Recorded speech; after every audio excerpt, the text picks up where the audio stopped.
on a eu les rejets et juste un mois après, on a eu une séance de renforcement des capacités avec la DGPV, je crois, et en collaboration avec l'INERA et les autres zones d'appui technique et tout.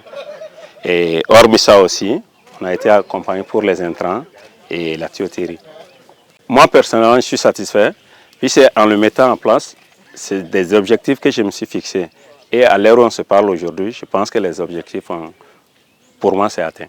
Premièrement, c'était de pouvoir d'abord faire dompter la variété par rapport à notre climat et tout, voir si réellement c'était possible de faire la culture. Et à la date d'aujourd'hui, on a fait la première récolte, donc je pense que ça, ce n'est pas à discuter. Et aujourd'hui, à partir de cette plantation, si on veut faire des extensions, je pense que c'est possible. Moi, c'était les deux objectifs quand j'ai lancé cette parcelle. J'ai eu la chance d'abord d'être le représentant des bénéficiaires quand on faisait la remise officielle des plants de bananiers plantés. Et lors de cette remise, je n'ai pas manqué de le dire. Pour moi, dans la production de bananes, c'est une des premières qu'on voit un État qui accompagne la filière banane.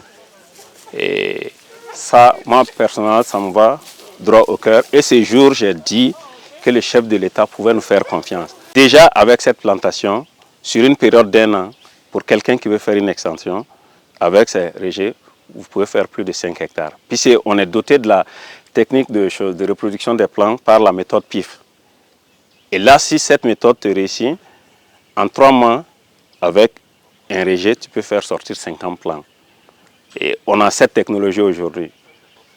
Donc théoriquement, pour moi, la banane plantain, on peut le démarrer dans tout le Burkina. Là, en tout cas, l'eau est là toute l'année, il n'y a aucun souci. Tout bon producteur aujourd'hui doit payer pour aller se former. Sinon, on a la chance qu'on est formé par l'État et tout.